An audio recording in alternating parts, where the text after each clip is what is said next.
नमस्कार मेरे नौजवान साथियों, कैसे हैं आप सब। आशा करता हूं आप सभी स्वस्थ और प्रसन्न होंगे तथा लगातार सीख रहे होंगे। मैं Prem, assistant professor PSMPG college, geography department Kannauj, आपका स्वागत करता हूं अपने YouTube channel @learn geography with Prem में। दोस्तों, जो हम जैव विविधता टॉपिक चला रहे हैं उसमें अभी तक जो हमने बात की है आपसे, उसमें हमने देखा है कि जैव विविधता का अर्थ क्या होता है। जैव विविधता शब्द का प्रयोग सर्वप्रथम किसने किया था, तो वाल्टर जी रोजन महोदय ने किया था। लेकिन जो जैव विविधता के जनक माने जाते हैं वो विल्सन महोदय माने जाते हैं। ठीक है। और जो जैव विविधता है वो जीवी विविधता का संक्षिप्त रूप है, जिसका प्रयोग लव्जबॉय ने 1980 में किया था। इसके बाद हमने जैव विविधता की परिभाषा देखी थी।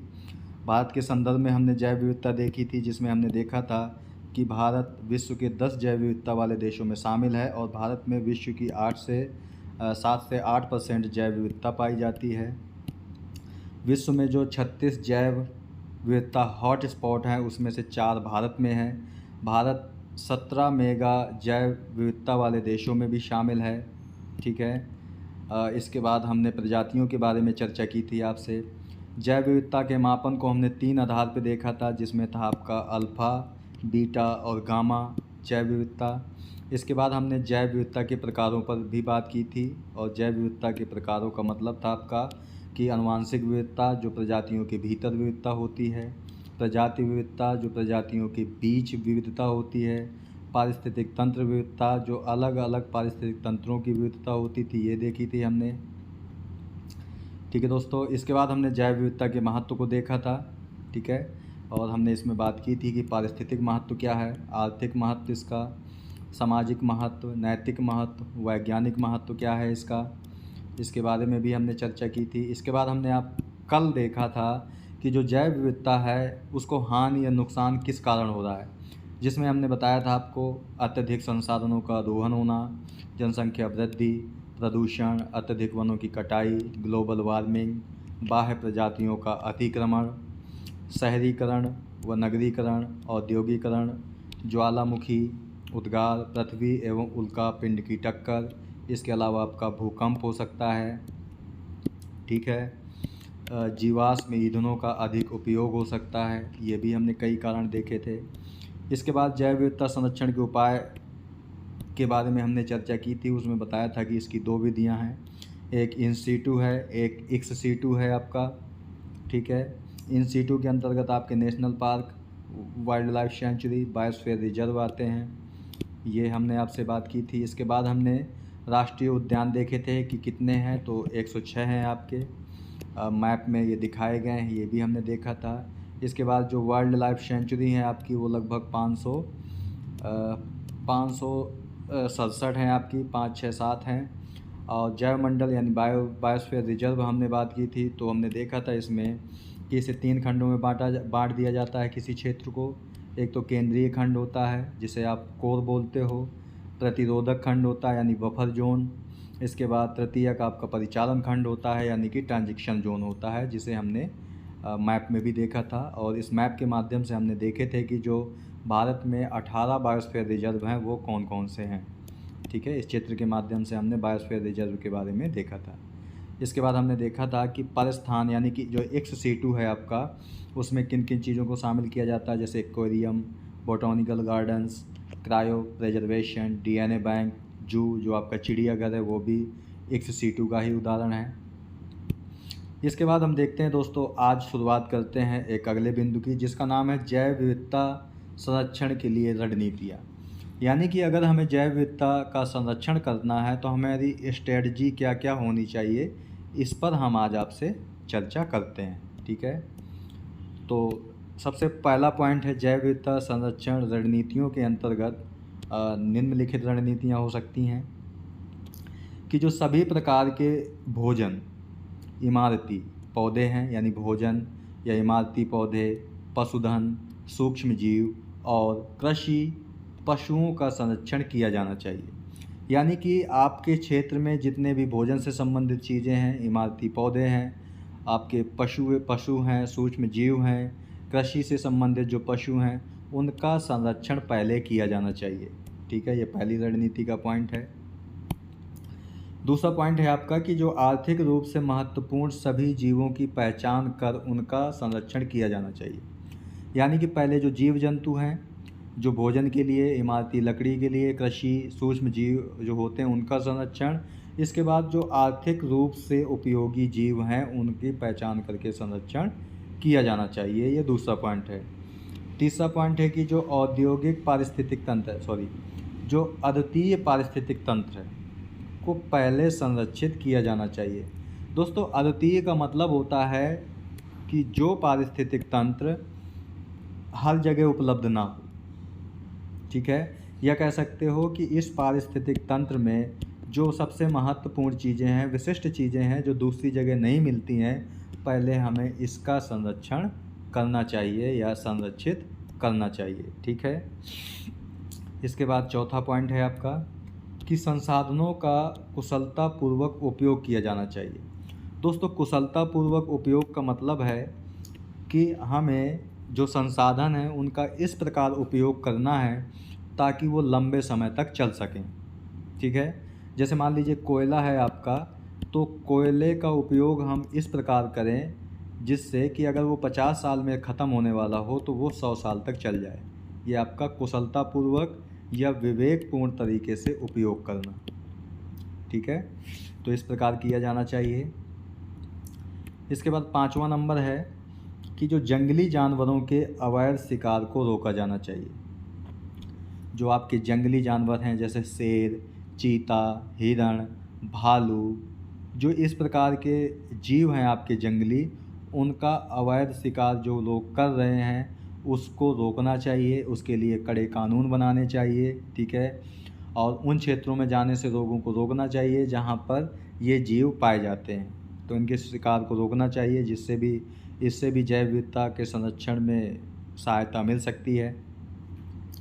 इसके बाद 6वां पॉइंट है कि अभयारण्यों और संरक्षित क्षेत्रों का सावधानीपूर्वक विकास किया जाना चाहिए। यानी दोस्तों, जो आपके ऐसे क्षेत्र हैं जो अभयारण्य हैं या जो संरक्षित क्षेत्र हैं कि जैसे आपका बायोस्फीयर रिजर्व है, नेशनल पार्क हैं, उनका जब हम विकास करें तो बहुत ही सावधानीपूर्वक करें ताकि इनमें रहने वाले जो जीव जंतु हैं उनको नुकसान ना हो। ठीक है, उनको नुकसान ना हो, उनके क्षेत्र का नुकसान ना हो। क्योंकि मान लीजिए कि ये कोई क्षेत्र है और यहाँ पर कोई जीव जंतु रह रहे हैं, तो अगर हमने इस क्षेत्र के इतने भाग का उपयोग कर लिया तो जो यहाँ पर पाए जाने वाले जीव हैं वो अब इस क्षेत्र में आक्रमण करने लगेंगे, जिससे जैव विविधता को हानि होगी। ठीक है, तो इस प्रकार सावधानीपूर्वक वहाँ पर विकास करना चाहिए। इसके बाद अगला पॉइंट है दोस्तों कि जो पर्यावरण में प्रदूषक तत्वों का स्तर कम किया जाना चाहिए। यानी कि जितने भी प्रकार के आपके प्रदूषण होते हैं, जैसे आपका जल प्रदूषण, वायु प्रदूषण, ध्वनि प्रदूषण, मृदा प्रदूषण, जो इस प्रकार के प्रदूषण है आपके, इनके स्तर को कम किया जाना चाहिए। यानी कि एक सीमा तक जो प्रदूषण होता है उसे जो प्रकृति होती है वो सहन कर लेती है, लेकिन इसके बाद अगर एक सीमा से बाहर चीज़ें नुकसानदेह होती हैं, तत्व खतरनाक होते हैं, तो वो जीवों के लिए भी खतरनाक हो जाते हैं, जिससे जैव विविधता को हानि हो सकती है। इसलिए प्रदूषक के स्तर को कम किया जाना चाहिए। वनों की कटाई पर सख्ती से रोक लगाई जानी चाहिए। ठीक है, यानी कि जो वन बहुत अधिक मात्रा में काटे जा रहे हैं उन पर हमें रोक होनी चाहिए। जैसे मान लीजिए इस क्षेत्र में बहुत ज़्यादा वन है, तो अगर ये वन है बहुत ज़्यादा तो यहाँ पर जीव जंतु भी बहुत ज़्यादा मात्रा में पाए जा रहे होंगे। ठीक है, तो अगर हम इन यहाँ के पेड़ पौधों को ही अगर काट देंगे तो यहाँ पर जीवों की संख्या ऑटोमेटिक ही आपकी लगातार कम होती चली जाएगी। इसलिए हमें अगर जैव विविधता को संरक्षित करना है तो हमें वनों की कटाई पर रोक लगानी होगी। ठीक है, इसके बाद पर्यावरण कानूनों का कड़ाई से पालन किया जाना चाहिए। किसी भी देश की सरकार जो भी पर्यावरण से संबंधित कानून बनाती है उसका कड़ाई से पालन करवाना चाहिए। अब वो कैसे करवाएगी ये सरकार के ऊपर डिपेंड करती है कि जो कानून लेकर आई है उससे लोग डरें, उसका पालन करें, इसके लिए प्रयास करने चाहिए पर्यावरण कानूनों को लागू करना चाहिए। जैसे कि अपने देश में NGT यानी नेशनल ग्रीन ट्रिब्यूनल ये बना हुआ है आपका, जो पर्यावरण से संबंधित सभी मुद्दों को हैंडल करता है। यानी कि पर्यावरण की देखरेख के लिए कौन सी संस्था है, तो वो है आपकी NGT। ठीक है। इसके बाद 10वां पॉइंट है आपका दोस्तों कि पौधों और जानवरों की उपयोगी और लुप्तप्राय प्रजातियों को उनकी प्रकृति के साथ साथ कृत्रिम आवासों में भी संरक्षित किया जाना चाहिए। जो दोस्तों आपके पौधे हैं और जानवरों से संबंधित प्रजातियां हैं जो कि बहुत उपयोगी और लुप्तप्राय हैं। लुप्तप्राय का मतलब होता है दोस्तों जो निकट भविष्य में समाप्त हो जाएंगी। ठीक है। तो इनको संरक्षित करने के लिए हमें प्रकृति के साथ साथ, यानी कि वो जिस स्थान पर है उसी स्थान पर उन्हें संरक्षित किया जाना चाहिए। इसके साथ साथ हमें कृत्रिम आवासों का निर्माण करके भी उन्हें संरक्षित किया जाना चाहिए। किन्हें? जो उपयोगी और लुप्तप्राय प्रजातियों के पौधे और जानवर हैं। ठीक है। इसके बाद है आपका अगला पॉइंट है कि जैव विविधता संरक्षण एवं इसके महत्व के संबंध में जन जागरूकता पैदा की जानी चाहिए। जाहिर सी बात है दोस्तों, लोगों को जब जैव विविधता का महत्व पता होगा तो वह उस जैव विविधता को नुकसान करने से भी बचने लगेंगे। ठीक है। तो सरकारों को अपने स्तर पर प्रयास करना चाहिए, जो संस्थान हैं पर्यावरण से संबंधित उनको भी अपने स्तर पर प्रयास करना चाहिए और लोगों को जागरूक करना चाहिए जैव विविधता के संरक्षण और इसके महत्व के बारे में बताने के लिए। ठीक है। तो ये कुछ रणनीतियाँ थी जो जैव विविधता संरक्षण से संबंधित हैं। ठीक है। इसके बाद हम देख लेते हैं दोस्तों कि अभी तक जैव विविधता संरक्षण के लिए प्रयास क्या क्या किए गए हैं। ठीक है। यह भारत के संदर्भ में है कि भारत सरकार ने अभी तक जैव विविधता को बचाने के लिए क्या क्या प्रयास किए हैं। ठीक है। इसमें पहला दोस्तों कि मत्स्य पालन अधिनियम 1897, यानी कि पहला कानून जो बनाया गया था जैव विविधता संरक्षण के लिए वो था मत्स्य पालन अधिनियम, जो कि आया था 1897 में। इसके बाद था भारतीय वन अधिनियम जो कि 1927 में आया था। अभी आपको पता है दोस्तों कि इस समय भारत हमारा आज़ाद नहीं था, इस समय अंग्रेज़ों का शासन था इंडिया में। ठीक है। तो यानी कि अंग्रेज ही लेकर आए थे मत्स्य पालन अधिनियम 1857 और भारतीय वन अधिनियम 1927। ठीक है। इसके बाद भारत हमारा स्वतंत्र होता है 15 अगस्त 1947 को, आपको पता है दोस्तों। ठीक है। स्वतंत्र 15 अगस्त 1947 को हुआ, जबकि 26 जनवरी 1950 को हमारा देश गणतंत्र हुआ था। ठीक है। इसके बाद जो पहला कानून भारत सरकार लेकर आई वो थी खनन एवं खनिज विकास विनियमन अधिनियम 1957। ठीक है। इसके बाद पशुओं की प्रति क्रूरता की रोकथाम 1960, यानी कि पशुओं की जो बहुत अधिक मात्रा में बलि दी जाती थी उसको रोकने के लिए जो कानून आया था वो 1960 में आया था और उसका नाम क्या था? पशुओं के प्रति क्रूरता की रोकथाम 1960। इसके बाद वन्य जीव संरक्षण अधिनियम 1972 में आया। दोस्तों ये काफ़ी इम्पोर्टेंट है, जो आपसे लगातार एग्जामों में पूछा भी जाता है। यहाँ पे वन्य शब्द लिखा हुआ, ये आपको याद रखना है कि जो वन्य जीव संरक्षण अधिनियम आया था 1972 में आया था। ठीक है। और इस अधिनियम के आने के बाद ही 1973 में आपका एक प्रोजेक्ट आया था जिसका नाम था टाइगर प्रोजेक्ट। ठीक है। तो ये दोनों चीज़ें आपको याद रखनी है कि 1972 में वन्य जीव संरक्षण अधिनियम आया और टाइगर प्रोजेक्ट आपका 1973 में आ गया था। इसके बाद जल प्रदूषण की रोकथाम और नियंत्रण अधिनियम आया था 1974 में, यानी कि जल से संबंधित जो प्रदूषण है उसकी रोकथाम के लिए जो कानून लाया गया था 1974 में लाया गया था। इसके बाद दोस्तों वन संरक्षण अधिनियम, यहाँ पर वन्य जीव संरक्षण अधिनियम था लेकिन ये वन संरक्षण अधिनियम है जो कि 1980 में लाया गया था। ठीक है। तो ये भी आपको याद रखना है। इसके बाद है वायु प्रदूषण रोकथाम एवं नियंत्रण अधिनियम 1981, यानी जो जल से संबंधित था वो 1974 में लाया गया था अधिनियम, और जो वायु से संबंधित था वो लाया गया था 1981 में। ठीक है, तो इस अधिनियम को भी आपको याद रखना है। इसके बाद आया आपका पर्यावरण संरक्षण अधिनियम 1986। ठीक है, क्या नाम था इसका?